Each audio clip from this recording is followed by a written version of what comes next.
أعوذ بالله من الشيطان الرجيم بسم الله الرحمن الرحيم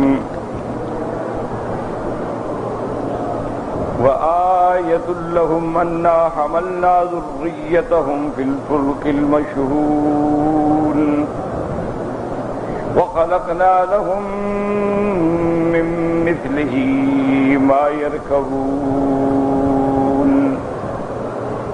وإن نشأ نغرقهم فلا صريخ لهم ولا هم ينقذون إلا رحمة منا ومتاعا إلى حين وإذا قيل لهم اتقوا ما بين أيديكم وما خلفكم لعلكم ترحمون وما تأتيهم من آية من آيات ربهم إلا كانوا عنها معرضين وإذا قيل لهم أنفقوا مما رزقكم الله قال الذين كفروا للذين آمنوا ونطعم من لو يشاء الله أطعمه إن أنتم إلا في ضلال مبين۔ اللہ تبارک و تعالی نے کلام مقدس کی ان آیات مبارکہ میں جو سورۃ یاسین کی آیات ہیں، اول اس میں اس بات رسالت کا ذکر آیا۔ اللہ تبارک و تعالی نے سب سے پہلے حضور صلی اللہ علیہ وسلم کی رسالت کا اس بات فرمایا،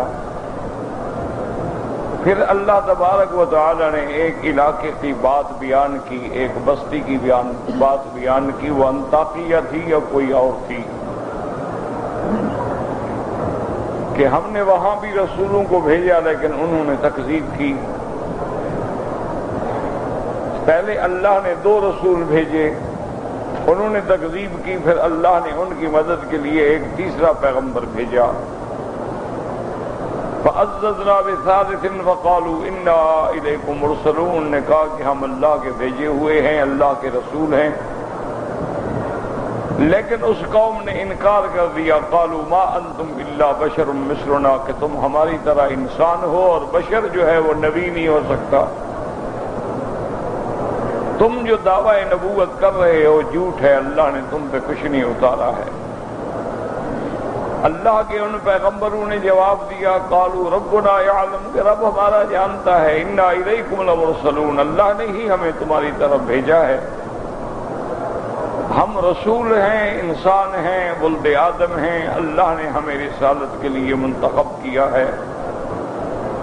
وما علینا الا البلاغ المبین، اور ہماری ذمہ داری صرف یہ ہے کہ اللہ کا پیغام ہم کھول کے پہنچا دیں جو ہم نے پہنچا دیا۔ پھر انہوں نے پیغمبروں کو نعوذ باللہ طعنہ دیا کہ ہم تم سے بدفعلی لیتے ہیں کہ تمہارے آنے سے ہم پر یہ عذاب نازل ہو رہے ہیں۔ قالوا انا تطیرنا بکم لئن لم تنتہوا، اگر تم لوگوں نے اپنی اس دعوت کو بند نہ کیا، لنرجمنکم، ہم تمہیں ماریں گے، ولمسنکم منا عذاب علیم، اور ہم سے پہنچے گا تمہیں عذاب دردناک۔ پیغمبروں نے سمجھایا، بدبختو طائرکم معکم، تمہارا نصیب، تمہاری فال بدفعلی تمہارے ساتھ، ہم نے کیا کیا؟ ان ذکرتم، صرف تم کو ڈرایا ہے، اللہ کی طرف بلایا ہے، اسی پہ تم بگڑ گئے ہو۔ بل انتم قوم مسرفون، تم قوم ہی ایسی ہو حد سے نکلنے والی۔ اب ان کی مدد کے لیے اکثر مدینہ سے ایک آدمی آیا، بعد میں فرمایا اس کا نام حبیب النجار تھا، لیکن اللہ عالم قرآن نے اس کا نام نہیں لیا۔ وجاء من اقصى المدینہ رجل یسعى، شہر کے آخری کنارے سے آدمی آیا بڑا اہتمام سے۔ یسعى کا معنی دوڑنا بھی ہوتا ہے اور یسعى کا معنی اہتمام بھی ہوتا ہے، جیسے صفا کو بھی آپ کہتے ہیں السعی بین الصفا والمروہ، لیکن اسی طرح قرآن کہتا ہے اذا نودی للصلاۃ من یوم الجمعۃ، جب اذان جمعہ سنو تو فسعوا الی ذکر اللہ، تو معنی یہ نہیں کہ دوڑ پڑو، معنی یہ ہے کہ اب مسجد میں جانے کی تیاری کرو، اب وقت ہو گیا۔ تو سعی معنی اہتمام بھی ہے اور سعی معنی دوڑنا بھی ہے، ورنہ تو نماز کے لیے دوڑ کے آنا جو ہے شریعت میں منع ہے، حضور صلی اللہ علیہ وسلم نے فرمایا کہ اگر جماعت کھڑی ہو گئی ہے اور تم باہر سے آ رہے ہو تو بالکل نہ دوڑو، علیکم السکینۃ والوقار، آرام سے چلو، جو تمہیں مل جائے الحمدللہ، ما فاتکم فاتموا، اور جو رکعتیں رہ جائیں ان کو بعد میں پورا کر لو، کیونکہ اللہ تمہاری نیتوں کو جانتے ہیں کہ تم نماز کے لیے چل پڑے ہو۔ دوڑنا جو ہے شریعت میں وہ منع ہے۔ اس پیغمبر کے اعانت کے لیے جو بندہ آیا، انہوں نے کہا کہ اللہ کے بندو لحاظ کرو، یہ اللہ کے پیغمبر ہیں، اللہ کے رسول ہیں، ان کی پیروی کرو، اتبعوا۔ قال یا قوم اتبعوا المرسلین، اللہ کے بھیجے ہوئے پیغمبروں کی اتباع کرو، اتبعوا من لا یسألکم اجرا وهم مہتدون، اور تم ان کی اتباع کرو جو تم سے کچھ بھی نہیں چاہتے، کوئی بدلہ نہیں چاہتے، کوئی مالی ہدیہ نہیں چاہتے، اور ہیں بھی وہ ہدایت پر، اور تمہیں بھی ہدایت کی طرف بلاتے ہیں۔ اور اس کے بعد پھر اس نے اپنی مثال دی کہ وَمَا لِيَ لَا أَعْبُدُ الَّذِي فَطَرَنِي، کہ مجھے کیا ہو گیا، میں کیوں نہ اس کی عبادت کروں جس نے مجھے پیدا کیا ہے۔ اور یہ بھی تو اسی لیے بلا رہے ہیں، یہ اللہ کے پیغمبر بھی تو یہی دعوت دیتے ہیں کہ جو تمہارا پیدا کرنے والا ہے، جو خالق ہے، جو مالک ہے، جو متصرف ہے، جو کریم ہے، جو رحیم ہے، اسی کی عبادت کرو۔ وَمَا لِيَ لَا أَعْبُدُ الَّذِي فَطَرَنِي وَإِلَيْهِ تُرْجَعُونَ، اور اسی کی طرف ہم نے لوٹ کے جانا ہے۔ أَأَتَّخِذُ مِن دُونِهِ آلِهَةً، کیا تمہاری طرح میں اللہ کو چھوڑ کے اور خدا بنا ڈالوں، اور حاجت روا اور مشکل کشا بنا ڈالوں؟ یاد رکھو ان یرد الرحمن بضر، اگر میرے اللہ نے مجھے تکلیف دینے کا فیصلہ فرمایا، لا تغنی عنی شفاعتہم شیئا، ان کی سفارش مجھے دھیلے کا بھی فائدہ نہیں دے گی، ولا ہم ینقذون، اور نہ ہی مجھے اللہ کے عذاب کے پکڑ سے یہ چھڑا سکتے ہیں۔ انی اذا لفی ضلال مبین، اگر میں اللہ کی توحید چھوڑ کر، اللہ کی عبادت چھوڑ کر غیر اللہ کی عبادت میں پڑ جاؤں تو کھلی گمراہی ہے۔ اور آپ نے فرمایا میری قوم سن لو، انی آمنت بربکم فاسمعون، میں تو اس رب پر ایمان لایا ہوں جو میرا بھی رب ہے، تمہارا بھی رب ہے، اچھی طرح جان لو الحمدللہ میں مسلمان ہوں۔ لیکن ان ظالموں نے اللہ کے پیغمبروں کو بھی اور اس بندے کو بھی شہید کر دیا۔ جب وہ اللہ کے راستے میں شہید ہو گیا تو اللہ نے اسے دنیا میں بھی انعامات سے نوازا، کیونکہ شہید جو ہیں ان کا بہت بڑا مرتبہ ہے، ان کا بہت بڑا مقام ہے، ان کی بہت بڑی عزت و عظمت ہے اللہ کے ہاں۔ اس سے بڑی بات کیا ہوتی ہے کہ اللہ نے قرآن پاک میں فرما دیا ہے کہ جو لوگ میرے راستے میں شہید ہوتے ہیں انہیں تم مردہ بھی نہ کہا کرو، وہ تو ابدی زندگی پا گئے ہیں، وہ تو ہمیشہ کے لیے زندہ ہو گئے ہیں۔ وَلَا تَقُولُوا لِمَن يُقْتَلُ فِي سَبِيلِ اللَّهِ أَمْوَاتٌ بل احیاء ولا لا تشعرون، لیکن ان کی زندگانی کو تم سمجھ نہیں سکتے ہو کہ وہ عالم غیب ہے، وہ عالم برزخ ہے، اور عالم برزخ جو ہے وہ مغیبات سے ہے۔ اس لیے اللہ نے اپنے اس بندے کو حکم کی لدخل الجنہ، اللہ نے حکم دیا کہ تم جنت کی نعمتوں میں داخل ہو جاؤ۔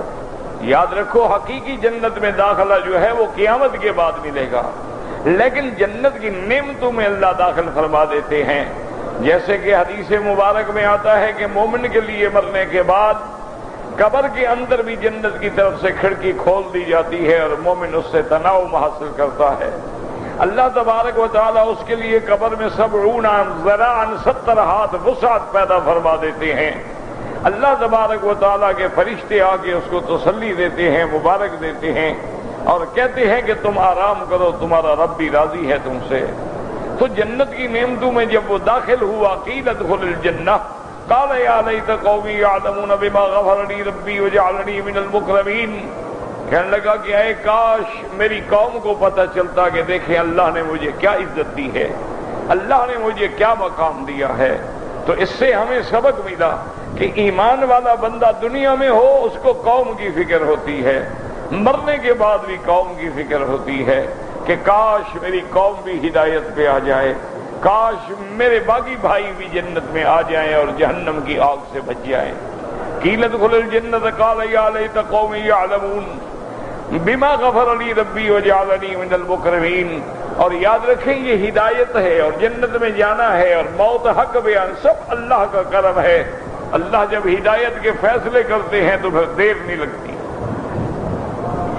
اسی لیے یاد رکھیں کہ ایک تاریخ میں واقعہ آتا ہے ابو الیزید البسطائی رحمت اللہ علیہ اللہ کے اولیاء میں سے علماء میں سے گزرے ہیں.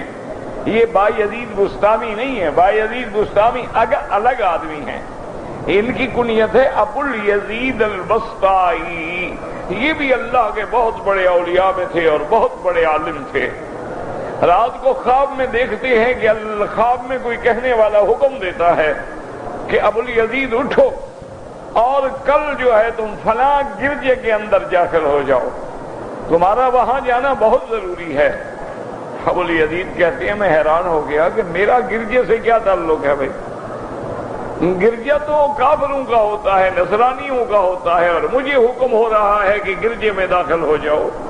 لیکن میں نے سوچا کہ اس میں ہو سکتا ہے اللہ کی کوئی حکمت ہو. تو فرماتے ہیں کہ میں نے اس ٹائم کے مطابق وضو کیا، تیاری کی اور اللہ سے دعائیں مانگتا ہوا گرجے میں داخل ہو گیا. میں جب گرجے میں گیا تو گرجا جو ہے کھچا کھچ لوگوں سے بھرا ہوا تھا اور ان کا ایک بڑا پادری جو ہے وہ کھڑا تھا. اس نے اپنی تقریر بند کر دی. اس پادری نے کہنے لگا اصل بات یہ ہے کہ میں اب تقریر نہیں کروں گا کہ ہمارے اس مجمع میں ایک مسلمان آ گیا ہے، پہلے اس کو نکالو. جب تک اس کو نہ نکالو گے اس وقت تک میں اپنی بات جاری نہیں رکھوں گا. تو حضرت کھڑے ہو گئے، انہوں نے کہا مسلمان تو میں ہوں لیکن میں تمہیں کیا کہہ رہا ہوں بھائی، تم اپنی تقریر کرو، لوگ سن رہے ہیں تو میں بھی سنوں گا. اس نے کہا کہ نہیں، ایک شرط پہ میں تمہیں بیٹھنے دوں گا کہ میں تم سے کچھ سوالات کروں گا، اگر میرے سوالات کے جواب دے دو تو پھر تمہیں اجازت ہوگی بیٹھنے کی، اور اگر میرے سوالات کے جوابات نہ دے سکو تو پھر تمہیں نکلنا ہوگا. ابو الیزید البسطائی رحمت اللہ علیہ کھڑے ہو گئے، فرمایا پوچھو کیا پوچھتے ہو.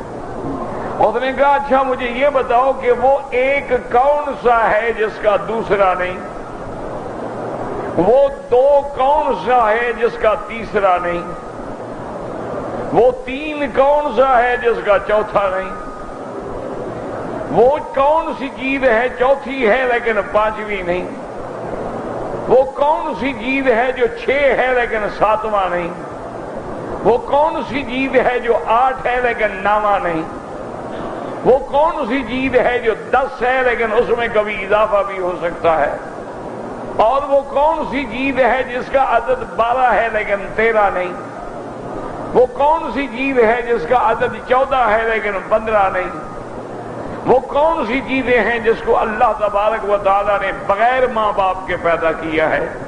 تو اگر میرے ان سوالات کا جواب دے سکتے ہو تو پھر تو تمہیں اس مجلس میں بیٹھنے کا حق ہوگا، ورنہ اجازت نہیں ہوگی. آپ نے فرمایا سنو، وہ ایک اللہ کی ذات ہے جس کا دوسرا کوئی نہیں، اور وہ دو جو ہیں دن رات ہے جس کا تیسرا کوئی نہیں، یا دن ہوگا یا رات ہوگی، اور وہ تین ایسے ہیں جو حضرت موسیٰ علیہ السلام نے خضر پہ سوال کیا تھا، اس کا چوتھا کوئی نہیں. حضرت موسیٰ علیہ السلام نے خضر سے 3 باتوں کا سوال کیا تھا، ایک اما السفینۃ اور دوسرا اما الغلام اور تیسرا اما الجدار فقال الغلامین، تو چوتھا سوال ہے ہی نہیں.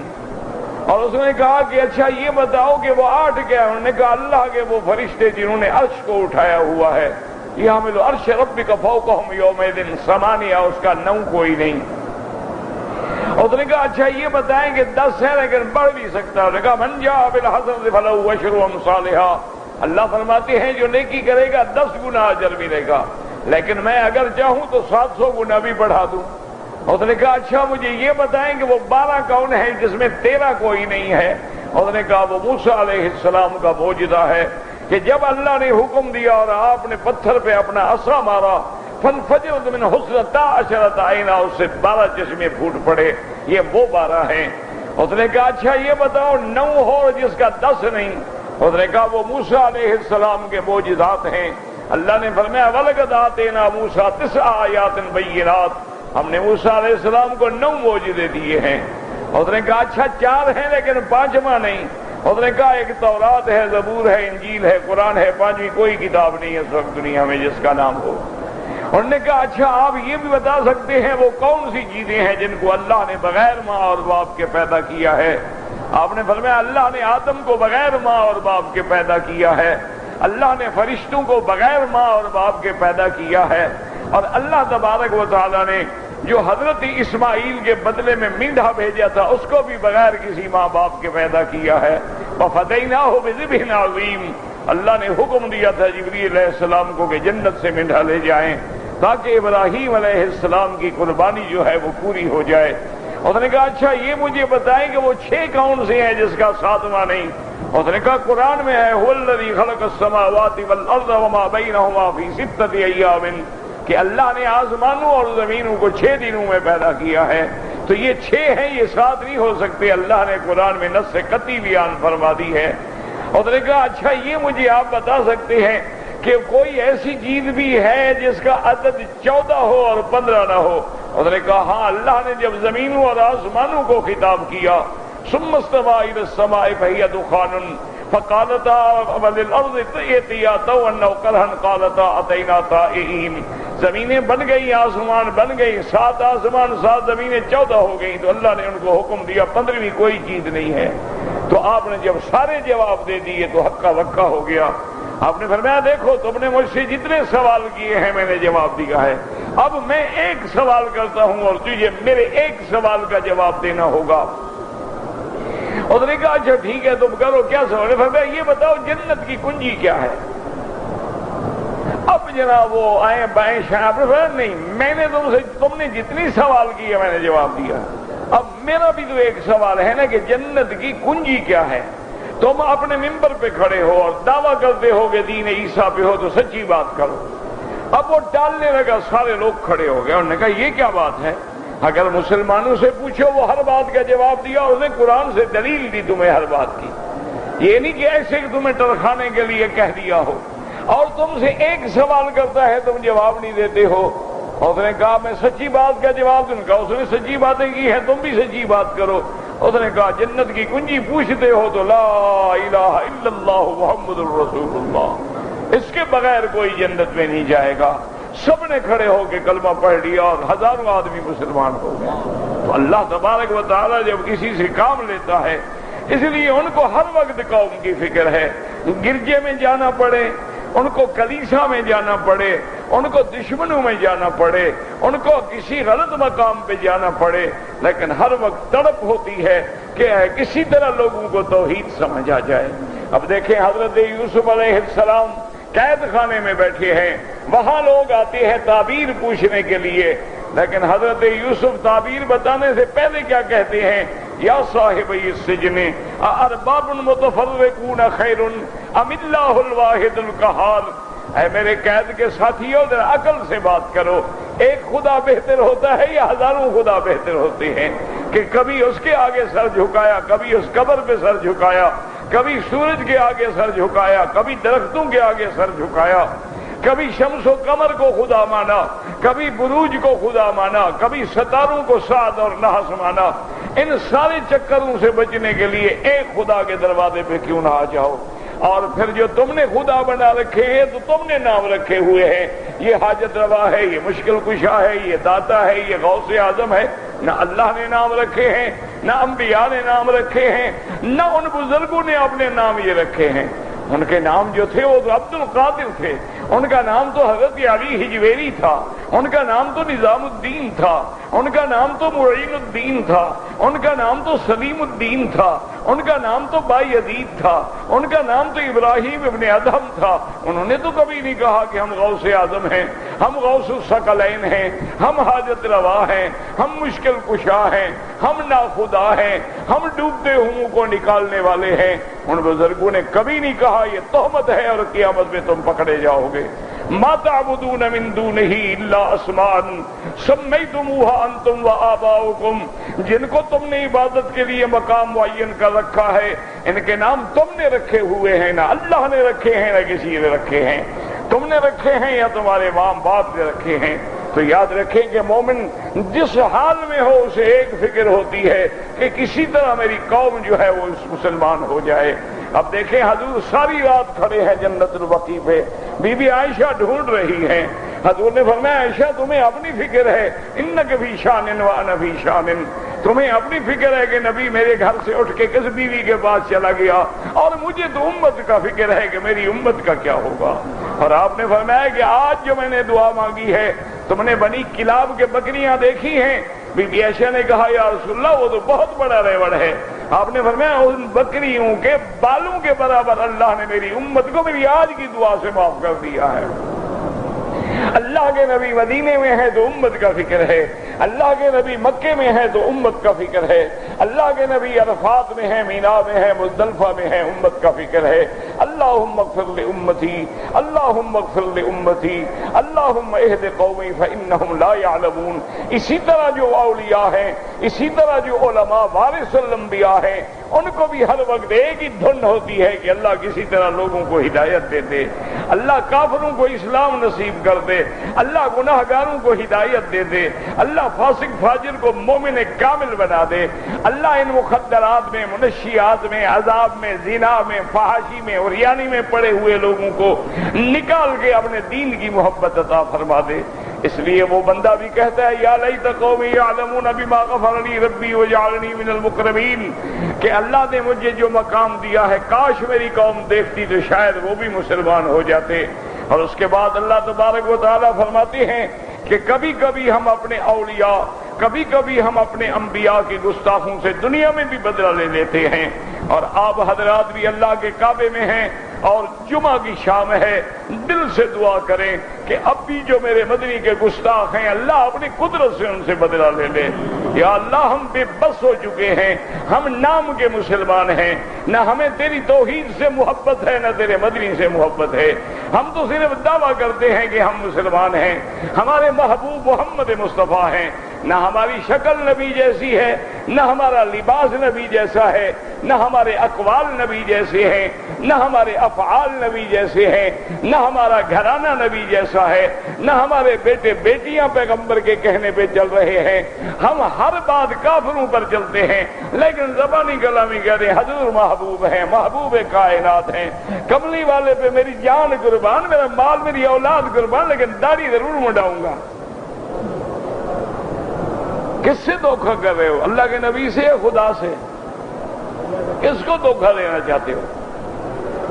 کہ جان قربان ہے لیکن نافرمانی ضرور کروں گا، جان قربان ہے میں حقہ نہیں چھوڑ سکتا، جان قربان ہے میں فلم نہیں چھوڑ سکتا، جان میری مدنی پہ قربان ہے لیکن میں ڈش پہ ضرور بیٹھوں گا، جان میری حضور پہ قربان ہے لیکن انٹرنیٹ پہ گندی فلمیں میں ضرور دیکھوں گا، جان میری نبی پہ قربان ہے، میرے گھر میں نہ حیا ہے نہ پردہ ہے، جان نبی پہ قربان ہے۔ پتہ نہیں ایسا منافق دنیا میں پتہ نہیں پہلے کو تاریخ میں بھی پیدا ہوا ہے یا نہیں ہوا۔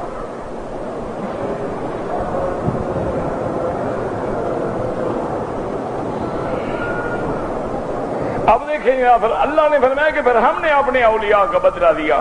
وما انزلنا على قومه من بعده من جند من السماء وما كنا منزلين، فرمایا اس کے بعد ہم نے اس دشمنوں سے بدلہ لینے کے لیے کوئی لشکر نہیں بھیجا اور نہ ہمیں لشکر اتارنے کی ضرورت ہے۔ ان كانت الا صيحة واحدة فإذا هم خامدون، وہ تو محض ایک چیخ تھی کہ سارے کے سارے بجھ کے رہ گئے اور مر گئے۔ اللہ نے جبریل کو حکم دیا، جبریل علیہ السلام شہر کے گیٹ پہ آئے، دروازے پہ آئے، دروازے کی عزازت الباب کو پکڑ کے کھڑے ہوئے اور چیخ ماری، ساری قوم مر گئی۔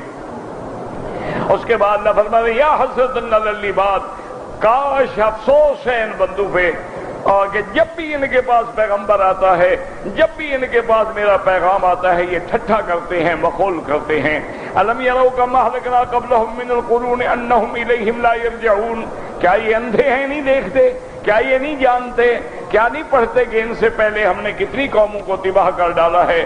وَإِن كُلٌّ لَمَّا جَمِيعٌ لَّدَيْنَا مُحْضَرُونَ، اور سارے کے سارے اولین و آخرین قیامت میں میری دربار میں حاضر ہوں گے۔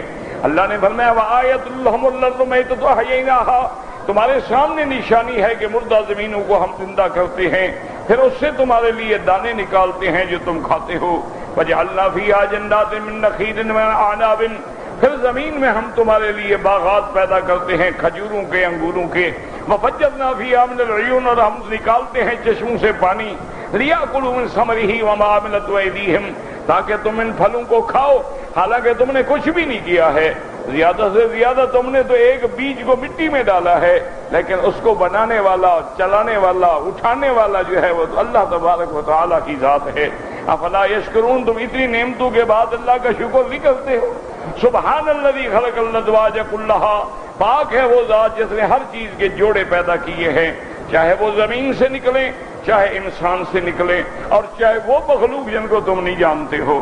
اور فرمایا میری نشانیاں قدرت کی دیکھو، وآیۃ لہم اللیل، کہ نشانی دیکھو رات ہے، ہم نے نسلخ منہ النہار، ہم نے دن کی روشنی کا اوپر جو چادر تھی وہ اتار لی اور یہ اندھیرے میں رہ گئے۔ والشمس تجری لمستقر لہا، سورج اپنے مقام کے لیے اپنے زمان کے لیے چل رہا ہے۔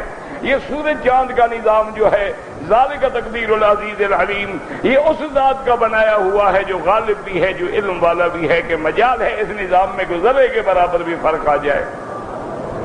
والقمر قدرناہ منازل، اور چاند کے لیے ہم نے منزلیں معین کر دی ہیں، حتی عاد کالعرجون القدیم، پہلے آتا ہے چڑھتا ہے اور پھر اس کے بعد ایسے ہو جاتا ہے جیسے پرانی ٹہنی ہوتی ہے۔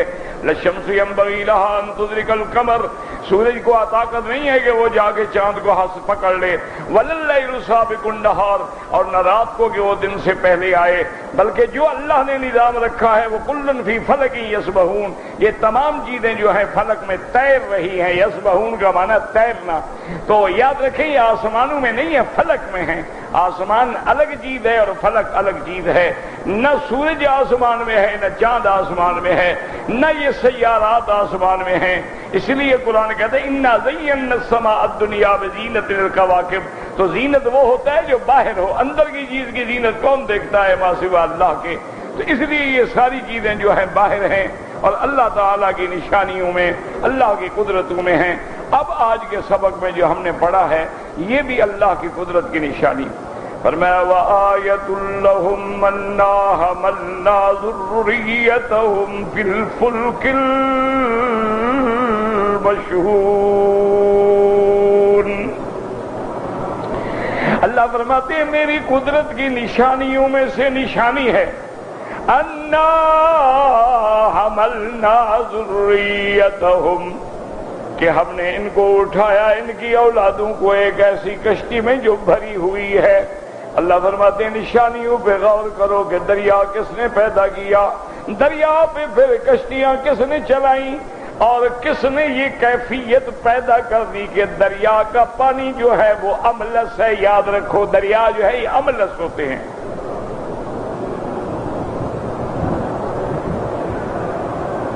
املس کا معنی متساویت الاجزاء، جس کی ہر جز برابر ہے، اگر اونچی نیچی ہوتی تو کبھی کشتیاں نہ چل سکتی۔ یہ اللہ کا نظام ہے کہ اللہ نے پانی کو املس بنایا ہے، متساویت الاجزاء ہے کہ اس میں کشتیاں تیرتی ہیں اور لاکھوں من کا وزن اٹھاتی ہیں۔ اللہ نے ذکر کیا پھر اس پہ بھی غور کرو کہ ہم نے تمہیں اولادیں دی، تمہاری اولادوں کو بھی ہم نے کشتیوں میں بٹھایا اور کشتیوں سے تم نے روزی کا ذریعہ۔ وَخَلَقْنَا لَهُم مِّن مِّثْلِهِ مَا يَرْكَبُونَ، اور ہم نے بنایا اس کی مثل جن پہ تم سواری کرتے ہو۔ کیا مانا؟ وہ دریا کی کشتی ہے اور بر کے اندر، خشکی کے اندر ہم نے تمہارے لیے اونٹ پیدا کر دیے ہیں جو سفینۃ البر کہلاتا ہے، جس پہ سارا سامان اٹھا کے چل رہا ہے، گرمی ہے، سردی ہے، ریت ہے، پتھر ہے، اونٹ جا رہا ہے۔ وَإِن نَّشَأْ نُغْرِقْهُمْ، اور اگر ہم چاہیں تو ان کو غرق کر دیں، فَلَا صَرِيخَ لَهُمْ وَلَا هُمْ ينقذون، اگر ہم ان کو دنیا میں ہی نہیں دریاؤں میں غرق کر لیں، کوئی ان کی مدد کرنے والا نہیں، کوئی ان کو چھڑانے والا نہیں، کوئی ان کو ڈبونے سے بچانے والا نہیں۔ الا رحمتا منا ومتاعا الى حین، مگر ہماری رحمت ہے جو تمہیں دریاؤں میں بھی چلاتی ہے، تمہیں خشکیوں میں بھی چلاتی ہے، اور جس نے تمہیں ایک مدت معلوم تک مہلت دے رکھی ہے کہ فائدہ اٹھا لو، اس کے بعد موت ہے۔ وَإِذَا قِيلَ لَهُمُ اتَّقُوا مَا بَيْنَ أَيْدِيكُمْ وَمَا خَلْفَكُمْ، لعلکم ترحمون۔ اللہ نے فرمایا جب ان کو کہا جاتا ہے کہ اللہ سے ڈرو، تقوی اختیار کرو، جو اعمال کر کے آگے بھیج رہے ہو اور جو پیچھے چھوڑ رہے ہو، ہر چیز میں اللہ سے ڈرو، اللہ کا تقوی اختیار کر لو۔ یاد رکھو تقوی کے مراتب ہیں، مدارج ہیں۔ پہلا درجہ یہ ہے کہ شرک سے بچو، دعا کرو اللہ ہر کلمے پڑھنے والوں کو شرک سے بچائے۔ اور دوسرا تقوی کا مرتبہ یہ ہے شرک سے بھی بچو، کبیرہ گناہوں سے بھی بچو، یہ تقوی۔ اور آخری درجہ ہے شرک سے بھی بچو، کبیرہ گناہوں سے بھی بچو، اور صغیرہ گناہوں سے بھی بچو۔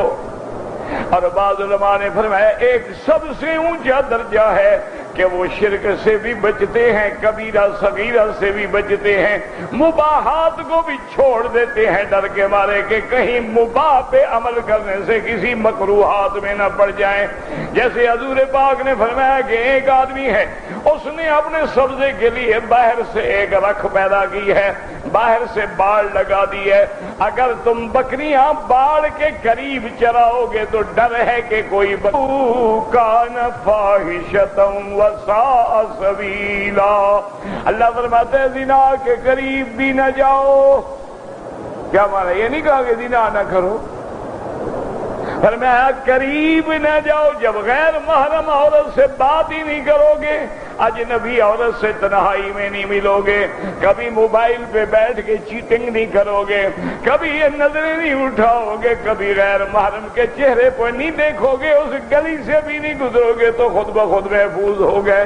اس لیے فرماتے ہیں وَلَا تَقْرَبُوا الزِّنَا، زنا کے قریب ہی نہ جاؤ۔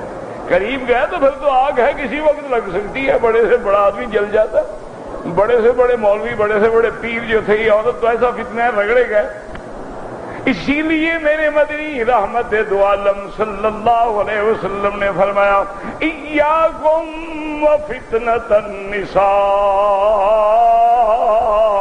آپ نے فرمایا خبردار عورتوں کے فتنے سے بچنا، عورتوں کے فتنے سے بچنا۔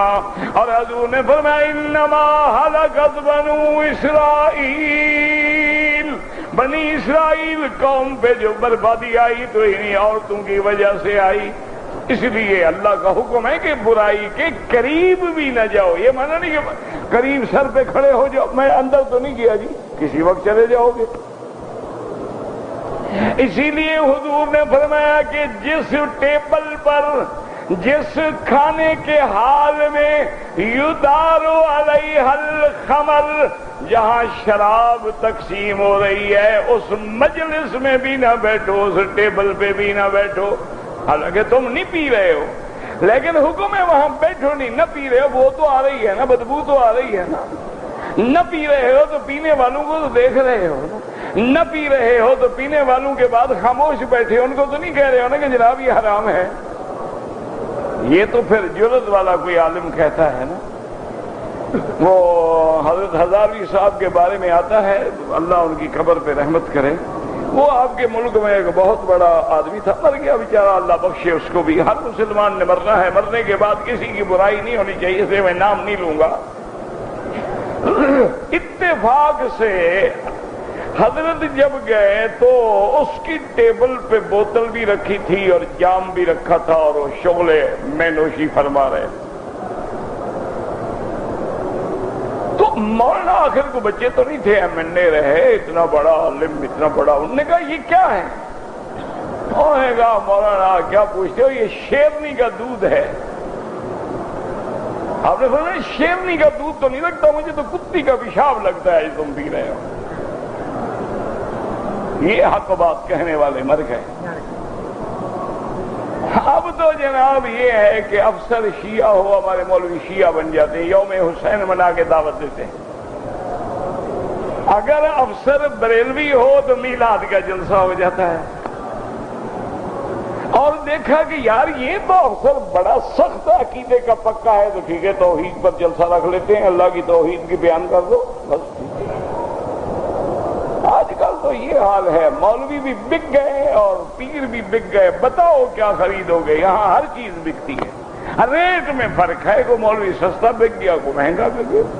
ہم جیسے اس لیے نہ بکے کہ ہمیں کسی نے خریدا ہی نہیں، جب ہمارا خریدار نہیں ہم کیا بکتے؟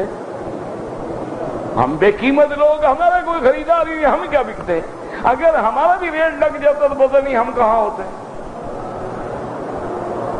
انا للہ و انا الیہ راجعون۔ تو یاد رکھیں، اس لیے قرآن کہتا ہے کہ جب بھی ان کے پاس آدمی اذا قیل لهم اتقوا ما بین ایدیکم وما خلفکم لعلکم ترحمون، اللہ سے ڈرو تاکہ تم پہ رحم کیا جائے۔ وما تاتیہم، اللہ فرماتے ہیں وما تاتیہم من آیت من آیات ربہم الا کانوا عنہا معرضین، جب بھی ان کے پاس کوئی توحید کی نشانی، اللہ کے انبیاء کی نبوت اور رسالت کی دلیل، قیامت کی نشانی آتی ہے، یہ منہ پھیر دیتے ہیں، یہ حق بات سننے کے لیے تیار نہیں ہے۔ ایمان سے کہیں، آج بھی اگر کوئی عالم صحیح توحید بیان کرے تو کیا ہر کوئی کہے چھوڑو یار وہابی ہے بس، وہ بھائی قرآن شریف نے کہا قرآن تو پڑھتا ہے نا لیکن ہے تو وہابی نا۔ انہوں نے کہا یار کعبہ سامنے ہوتا ہے کہ جو یار ٹھیک ہے بات سچی کہتے ہیں لیکن ہے تو وہابی نا، پیروں کو نہیں مانتا نا۔ مسئلہ تو یہ اٹکا ہوا ہے نا، ان کو پتہ نہیں کہ ہمارے تو اپنے پیر ہیں، ہم کیسے نہیں مانتے، ہم تو مداری نہیں مانتے،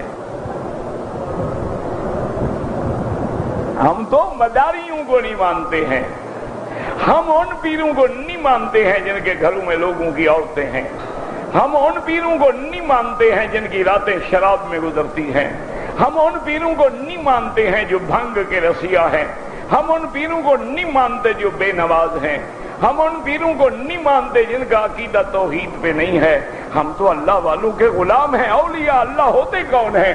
الذین آمنوا وکانوا یتقون، جو ایمان پہ ہوں اور اللہ سے ڈرنے والے ہوں، وہ اللہ کے ولی ہوتے ہیں، ان کے جوتے ہمارے سر کا تاج۔ اس لیے فرماتے ہیں وَإِذَا قِيلَ وَمَا تَأْتِيهِم مِّنْ آیَةٍ من آیات ربهم الا كانوا عنها معرضین۔ وَإِذَا قِيلَ لَهُمْ أَنفِقُوا مِمَّا رَزَقَكُمُ اللَّهُ، اور ان کو جب مسلمان کہتے ہو بدبختو اللہ نے تمہیں پیسہ دیا، دولت دیا، غریبوں کو بھی دیا کرو، غریبوں کی بھی مدد کیا کرو۔ قال الذین کفروا للذین آمنوا، اب کافر کیا جواب دیتے ہیں؟ ان نطعم من لو یشاء اللہ اطعمہ، کافر کہتے ہیں کہ دیکھو مسلمانوں، تم کہتے ہو رزاق خدا ہے، تو اگر ان غریبوں کو اس رزاق نے روزی نہیں دی تو ہم کیوں دیں؟ یعنی طنز کرتے ہیں، نعوذ باللہ، کہتے ہیں کہ اللہ نے جن کو غریب رکھا ہے، حالانکہ یہ بدبخت نہیں جانتے یہ نظام ہے، ساری دنیا غریب ہوتی نظام عالم تباہ ہو جاتا، ساری دنیا امیر ہوتی نظام عالم تباہ ہو جاتا۔ غریب کو امیر سے دولت کی احتیاج ہے، امیر کو غریب سے کام کی احتیاج ہے، وہ بھی محتاج ہے، وہ بھی محتاج ہے۔ اب آپ دیکھیں اربوں پتی آدمی ہو، اربوں پتی آدمی ہو، اس کے پاس 2 کروڑ کی گاڑی ہو لیکن ڈرائیور کا محتاج ہے، آپ کروڑوں لگا کے کوٹھی بنا لیں لیکن پلمبر کے محتاج ہیں، درخان کے محتاج ہیں، مستری کے محتاج ہیں، آرکیٹیکٹ کے محتاج ہیں، انجینئر کے محتاج ہیں۔ آپ کے گھر میں گندگی ہو جائے تو جھاڑو دینے والے کے محتاج ہیں، ورنہ آپ کو خود جھاڑو دینا پڑتا۔ یہ تو نظام ہے میرے اللہ کا۔ وَإِذَا قِيلَ لَهُمْ أَنفِقُوا مِمَّا رَزَقَكُمُ اللَّهُ قَالَ الَّذِينَ كَفَرُوا لِلَّذِينَ آمَنُوا أَنُطْعِمُ مَن لَّوْ يَشَاءُ اللَّهُ أَطْعَمَهُ، ان کو ہم دیں، اللہ چاہتا تو وہ ان کو کھلا دیتا۔ ان انتم الا فی ضلال مبین. وہ کہتے بھی تم تو گمراہ ہو، غلطی میں ہو، اگر اللہ راضی کہتے ان کو کیوں نہیں دیتا، ہم کیوں دیں؟ تو دعا کریں اللہ ہمیں صحیح بات سمجھنے کی توفیق دے، اللہ ہمیں توحید و سنت کا دیوانہ بنائے، اللہ ہمیں بدعات سے دور فرمائے، اللہ تمام بلاد اسلامیہ پہ رحم فرما دے، اور اللہ گستاخان محمد مصطفیٰ پہ اپنا قہر نازل فرما دے.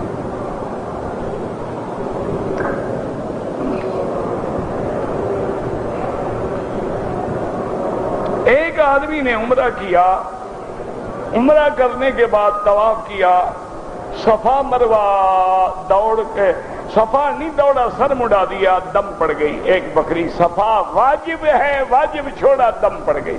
مکے میں ایک بکری ذبح کر کے غریبوں کو کھلائے.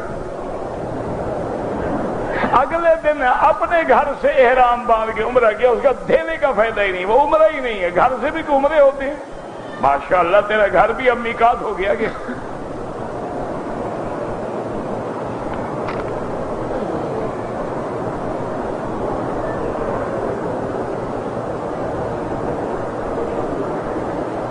ایک جماعت ہے، اللہ رسول کی بات تو کرتے ہیں لیکن بعد میں مٹھائی کھلاتے ہیں. وہ اس لیے کھلاتے ہوں گے نا، مٹھائی نہ کھلائیں تم جاتے نہیں ہوگے نا. کیا کریں غریب، تمہیں بلانے کے لیے کوئی ہیلا تو کرنا پڑتا ہے نا. بہرحال یہ کوئی سنت نہیں ہے کہ آدمی تقریر کے بعد یا جلسے کے بعد مٹھائی کا بھی انتظام کرے، لیکن اگر نیت صالح ہو تو کوئی مسئلہ بھی نہیں، کوئی ایسا کفر اسلام کی جنگ بھی نہیں ہے.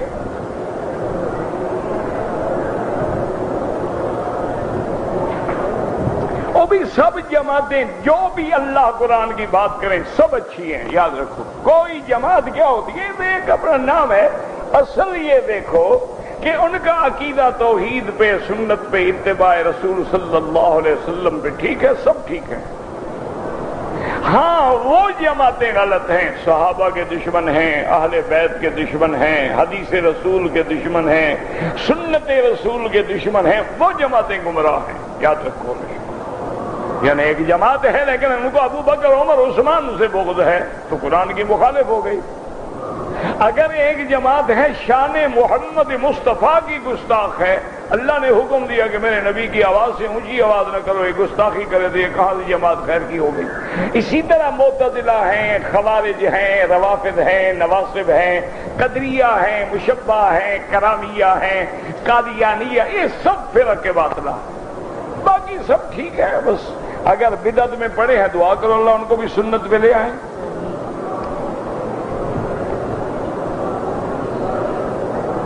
اگر عصر کے بعد طواف کیا ہے، حنفی مسلک میں 2 رکعت مغرب کے بعد پڑھیں. امام شافعی اور امام احمد بن حنبل کے نزدیک مکے میں ہر وقت جائز ہے.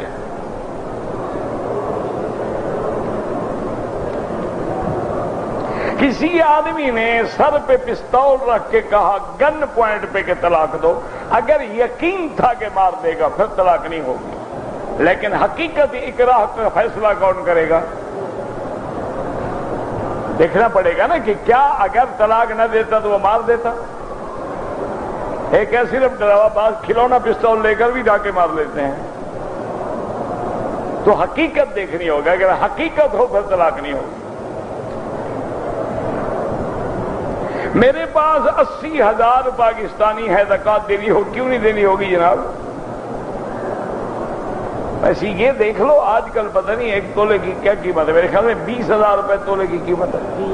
ہاں جی، اچھا تو پھر 7 تولے کی قیمت تو 1,40,000 جا کے بنے گی نا، پھر تو زکوٰۃ نہیں بنتی. لیکن 80,000 کے علاوہ بھی کوئی چیزیں اور ہیں کہ نہیں ہیں، سب ملا کے اگر 7.25 تولے سونے کی قیمت بن جائے تو زکوٰۃ دینی پڑے گی. یا چاندی ہے، سونا ہے، کچھ نقدی ہے، کچھ پیسہ ہے، اور گھر میں اور جی زیور ہیں، اور پھر تو ملا جلا کے زکوٰۃ دینی ہوگی. چچا جی کے لیے طواف کروں، فوت ہو گئے. ہاں جی بالکل، چاچا بھی باپ کی جگہ ہے، کیوں نہ کرو. اگر عورت صفا مروہ کے بعد بالوں کو نہ کاٹے بالکل دم پڑ جائے گا، اور جب تک بال نہیں کاٹے گی گویا احرام میں ہے. کیا مانا؟ مثلا میاں بیوی لیٹ گئے دم پڑ گئی، پھر لیٹ گئے پھر اور دم پڑ گئی، یوں کہ احرام سے تو نکلی ہی نہیں۔ احرام سے نکلنا ہے بال کاٹنے سے، رومال کھولنے سے نہیں نکلتا آدمی احرام سے۔ اونٹ کا گوشت کھانے سے وضو ٹوٹ جاتا ہے حنابلہ کے نزدیک، احناف کے نزدیک لغوی وضو ہے کہ کلی کر لے۔ اگر نماز پڑھتے ہوئے جوتے سامنے رکھے ہوں کوئی حرج نہیں، لیکن حضور نے طریقہ بتلایا ہے کہ یا دائیں رکھو، اگر دائیں بندہ ہے بائیں رکھو، بائیں بھی بندہ ہے فرمایا دو ٹانگوں کے درمیان میں رکھ لو۔ اگر آدمی زندہ ہے وہ وصیت کرے کہ میرا عمرہ کرو، ورنہ نہیں اپنے لیے کرو۔ کہتے ہیں جی فرعون کا لاش ابھی تک ہے، ہاں جی بالکل ابھی تک ہے، تو انہیں دیکھنا ہے، کوئی رشتہ داری ہے کیا؟ وہ تو عبرت ہے، عذاب ہے، کیا دیکھو کیا کرو گے؟ وہ تو لاش پڑی ہے، ایک فرعون کی نہیں کئی فرعونوں کی پڑی ہے۔ حرام میں مصر میں جاؤ گے فرعون ایک تھوڑا تھا، فرعون جو ہے لقب ہے مصر کے بادشاہوں کا، وہ تو فرعونہ ہیں کئی فرعون، وہ حضرت موسیٰ والا فرعون بھی ابھی تک پڑا ہے، لیکن آگ لگاؤ کیا کرو گے؟ دیکھ کے کوئی دیکھنے والی چیز ہے؟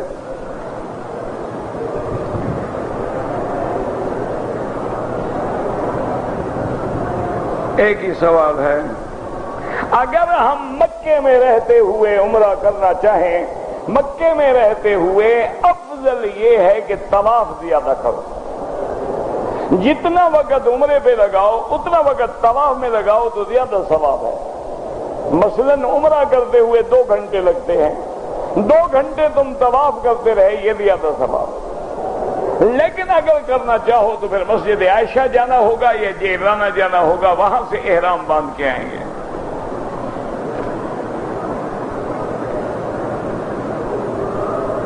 اگر عمرہ کرتا ہے حج نہیں کر سکا کوئی حرج نہیں۔ اگر ایک آدمی کی بیٹیاں جوان ہیں، بیٹا جوان ہے، تو ان کی شادی کرنے سے پہلے حج یا عمرہ کر سکتے، بالکل کر سکتے۔ یہ کیا مسئلہ ہے؟ رشتہ 10 سال نہ ملے حج بھی چھوڑ دے؟ یہ لوگوں نے من گھڑت قصے بنائے ہوئے ہیں نا۔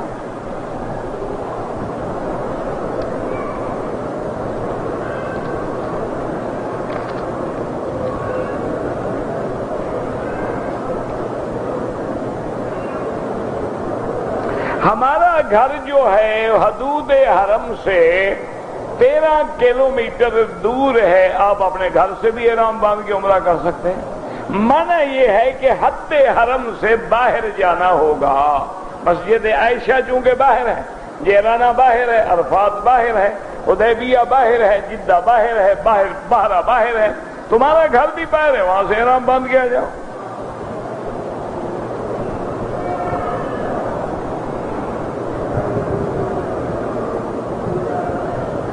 عورت کے لیے نماز ہوٹل میں پڑھنا افضل ہے یا حرم میں؟ ہوٹل میں اپنے کمرے میں پڑھنا افضل ہے، لیکن تمہارے کہنے سے عورت بلا ہوٹل میں رہے گی۔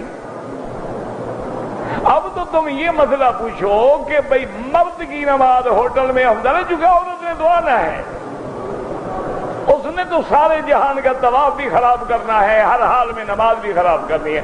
آپ نماز پڑھیں گے وہ آگے گزرے گی،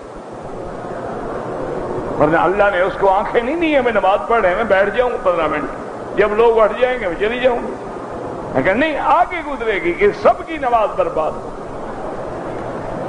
بہرحال اس کی نماز گھر میں افضل ہے، لیکن اگر وہ حرم میں آنا چاہے تو روک بھی نہیں سکتے شرعاً۔ آپ نے حضور کی حدیث ہے کہ لا تمنعوا اماء اللہ عن بیوت اللہ، اللہ کے بندیوں کو مسجد میں آنے سے مت روکا کرو، لیکن اگر وہ گھر میں پڑھیں تو افضل ہے۔ وَبُيُوتُهُنَّ خَيْرٌ لَهُنَّ، ان کے لیے ان کا گھر افضل ہے۔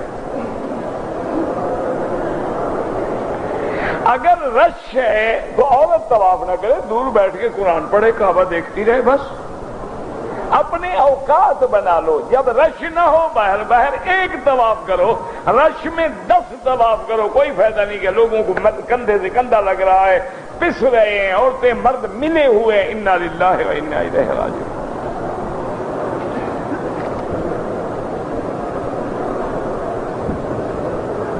اگر ایک آدمی نے ایک طواف کے 7 چکر پورے کر لیے، 2 رکعت نہیں پڑی، دوسرا طواف شروع کر دے، کوئی حرج نہیں۔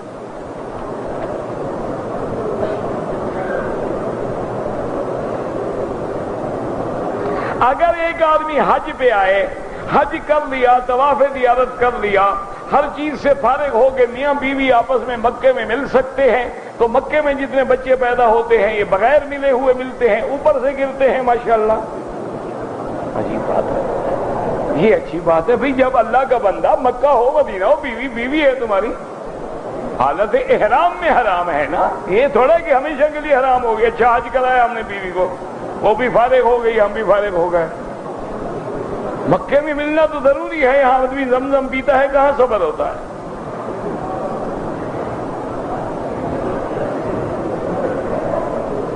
میں نے کراچی سے روانہ ہوتے وقت احرام نہیں باندھا، مسجد عائشہ سے احرام باندھا۔ آپ عمرے سے بھی محروم ہو گئے میقات کے، اور ایک دم بھی پڑ گئی۔ مسجد عائشہ کا عمرہ کہاں اور میقات کا عمرہ کہاں؟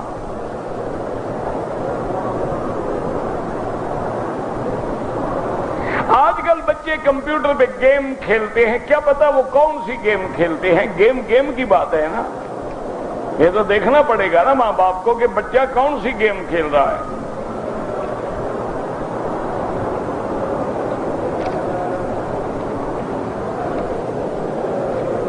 وہ باقاعدہ اخبار میں آیا تھا، ایک انگریز خاتون نے کہا کہ میں نے سوچا کہ میری بیٹی کی عمر 7 سال ہو گئی ہے، آج جب وہ اسکول سے واپس آئے گی تو میں اس کے ساتھ کچھ بیٹھ کے ڈسکس کروں گی اور بتاؤں گی کہ عورتوں کی کیا خواہشات ہوتی ہیں اور کیا جنسی تقاضے ہوتے ہیں اور کیا ہوتا ہے۔ اور دیکھا جب وہ آئی، میں نے اس سے بات کی، ماشاءاللہ وہ مجھ سے زیادہ ہوشیار نکلی۔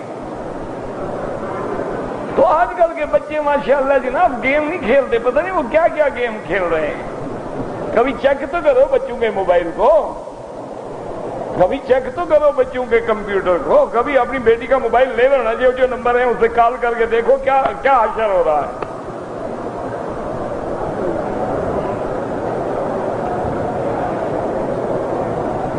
اگر پاؤں پہ زخم ہے زمزم لگائیں، بالکل لگائیں، کیوں نہ لگائیں، آخر غسل کریں، سب جائز ہے۔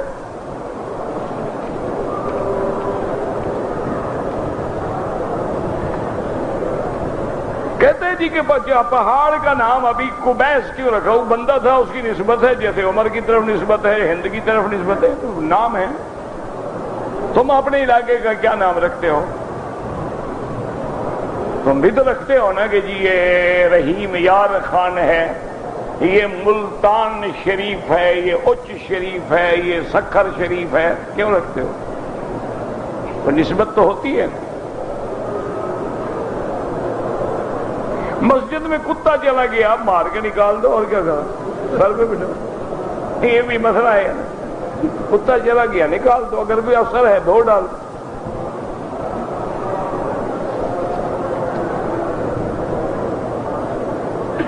اگر زمزم ہم گھر لے جائیں، بابا تھوڑا تھوڑا دو، ملا کے کیوں دو؟ کو بھی اتنا ہم لائے ہیں، تھوڑا ایک گھونٹ دے دو۔ اگر اس کو زمزم کی قدر ہے تو ایک گھونٹ بھی کافی ہے، ورنہ ڈرم بھی لے جاؤ، کوئی بات نہیں۔ آپ زمزم سے وضو کر سکتے ہیں، بالکل کر سکتے ہیں، لیکن جب دوسرا پانی موجود ہے تو کیوں کریں؟ ورنہ بالکل حضرت اسماعیل غسل کیسے کرتے تھے؟ وضو کیا تو زمزم کے سوا پانی ہی نہیں تھا۔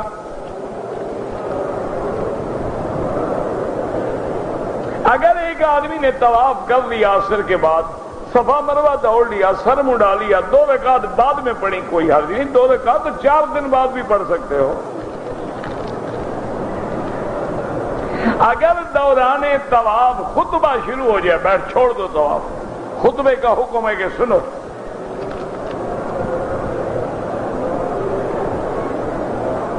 ایک آدمی پشاور سے جدہ آ رہا ہے نوکری کے لیے، مرد ہے یا عورت، اس کی عمرے کی نیت ہی نہیں ہے۔ بہرحال امام ابو حنیفہ رحمۃ اللہ علیہ کے نزدیک تو دم پڑے گی، وہ کہتے ہیں نیت ہو یا نہ ہو، میقات سے بغیر احرام کے نہیں گزر سکتا۔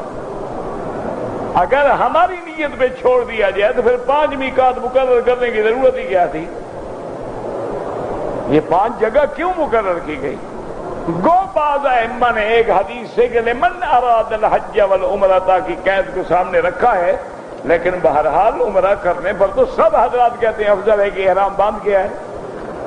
ربنا تقبل منا انك انت السميع العليم وتب علينا انك انت التواب الرحيم اللهم اجعل لنا وللمسلمين من كل هم فرجا ومن كل ضيق مخرجا ومن كل بلاء عافيا اللهم اصلحنا واصلح بنا واصلح اولادنا واولاد المسلمين اللهم اصلح شبابنا وشباب المسلمين اللهم اصلح بناتنا وبنات المسلمين اللهم اصلح احوالنا واحوال المسلمين اللهم اصلح امورنا وامور المسلمين اللهم اصلح قلوبنا وقلوب المسلمين اللهم اصلح نياتنا ونيات المسلمين اللهم اصلح ذرياتنا وذريات المسلمين اللهم اصلح لنا شاننا كلها فلا تكلنا الى انفسنا طرفة عين قط ولا اقل من ذلك اللهم لا تجعلنا وزغة للمازغين لا تجعلنا أخرة للآكلين لا تجعلنا فتنة للقوم الظالمين اللهم انصر الإسلام والمسلمين اللهم انصر المجاهدين في كل مكان اللهم اهلك أعداءك أعداء الدين اللهم احفظ سائر بلاد المسلمين